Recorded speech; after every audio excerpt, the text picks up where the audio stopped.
کہانی 100 لفظوں کی میں آج پیش کرنے جا رہے ہیں ایک دل دہلا دینے والا گورکن کا سچا واقعہ۔ اگر آپ ایسے ہی مزید خوفناک اور ہارر کہانیاں سننا چاہتے ہیں تو ہمارے چینل کو سبسکرائب کیجیے اور نیچے بیل آئیکن کو ضرور پریس کیجیے۔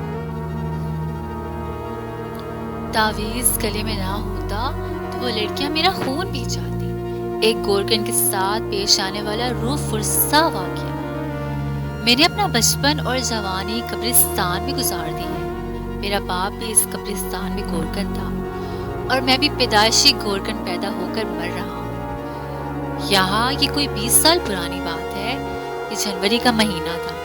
مجھے ایک قبر تیار کرنے کا کام ملا جس کی تدفین بعد نماز عشاء تھی۔ اس دن صبح سے بارش بھی ہو رہی تھی اور قبرستان میں پانی اور کیچڑ ہو گیا تھا۔ خیر میں نے مغرب کے بعد قبر تیار کرنا شروع کی اور اپنے کام سے فارغ ہو کر میں میت کا انتظار کرنے لگا۔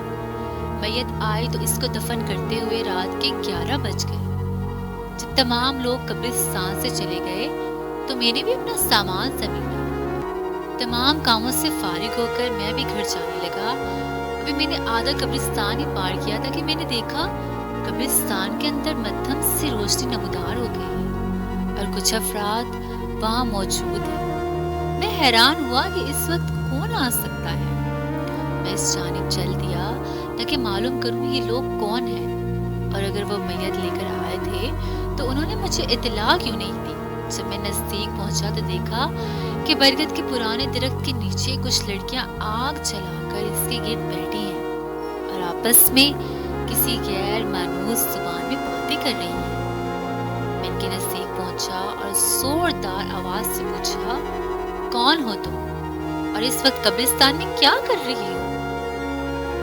انہوں نے مجھے کوئی جواب نہیں دیا تو دوبارہ کہا، تمہارے گھر والوں کو معلوم ہے کہ اس وقت تم قبرستان میں ہو؟ لیکن انہوں نے میری آواز سنی انسنی کر دی۔ دوسرے لمحے ایک لڑکی جس انداز میں بولی وہ بڑا ہی عجیب تھا۔ میں نے کہا تھا یہ آئے گا۔ جملہ سنتے ہی دوسری لڑکیاں بھی اپنی جگہ سے کھڑی ہو گئی۔ اب جو میں نے غور سے ان کی جانب دیکھا تو ایسا لگا جیسے میں کوئی خواب دیکھ رہا ہوں، کیونکہ ان کی ناک تھی اور نہ ہی منہ تھا۔ ان کے چہرے پر کان تھے اور صرف آنکھیں تھیں جو انتہائی سرخ تھی۔ یہ دیکھتے ہی میں نے بھاگنا چاہا تو مجھے لگا جیسے کسی نے میرے پاؤں مضبوطی سے پکڑ لیے ہوں، جنہیں میں کسی بھی طرح سے آزاد نہیں کرا پا رہا۔ یہ دیکھ کر ان میں سے ایک لڑکی میرے قریب آئی اور جیسے ہی اس نے قریب آ کر مجھے چھونا چاہا اس کو ایسا جھٹکا لگا جیسے کوئی شخص بے دھیانی میں بجلی کا ننگا تار چھوڑے۔ یہ دیکھتے ہی وہ چلائی، اس کے پاس تو تعویذ ہے، اس کو کیسے ماروں میں؟